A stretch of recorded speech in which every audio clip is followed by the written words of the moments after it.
ஐயையோ, பொய்யா சொல்றாங்கப்பா. சமீபத்தில் ஏற்பட்ட பெங்கால் புயல் புதுச்சேரி அருகே கரையை கடந்த போது வட தமிழகத்துல பலத்த காற்று வீசி அதி கனமழை பெய்தது. இதனால் தமிழகத்தின் கடலோர மாவட்டங்கள் மிகவும் கடுமையான பாதிப்புக்கு உள்ளானுச்சு. கிராமங்கள் சாலைகள்னு வெள்ளத்துல மூழ்க போக்குவரத்து துண்டிக்கப்பட்டது. சென்னையில் கூட சில உயிரிழப்புகள் பதிவானது. பிசினஸ் டுடே இதழ் வெளியிட்ட ஒரு கட்டுரையில் கூட சென்னை நகரத்துல மழை பாதிப்பினால 3 பேர் உயிரிழந்ததா மேற்கோள் காட்டப்பட்டிருந்தது. இந்த வடகிழக்கு பருவத்திலேயே வங்கக்கடலில் உருவான 2வது புயல் இது அப்படின்னு குறிப்பிடப்பட்டிருந்தது.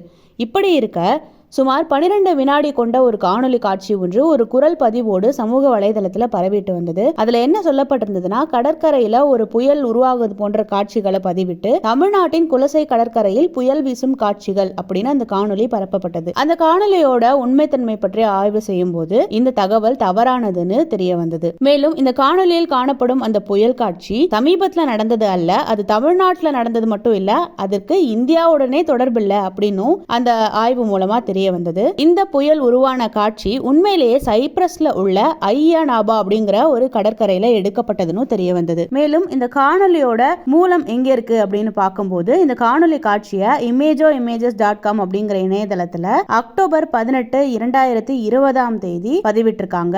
ஐயானாபா அப்படிங்கிற ஒரு கடற்கரையில நீர் உறிஞ்சும் அந்த காற்று சுழல் கடலோட மேல் பரப்புல கீழே இருந்து மேலாக அந்த சுழல் உருவாகுத படம் பிடிச்சிருந்தாங்க. அத அந்த இணையதளத்துல பதிவிட்டிருந்தாங்க. மேலும் அதே காணொளி weather.com அப்படிங்கிற இணையதளத்திலையும் அதை குறிப்பிட்டு பதிவிட்டிருந்தாங்க. மேலும் அக்டோபர் 18, 2022 அந்த நாள்ல ஃபாக்ஸ் அப்படின்ற ஒரு யூடியூப் சேனலும் அதே வீடியோவை பதிவேற்றுறாங்க.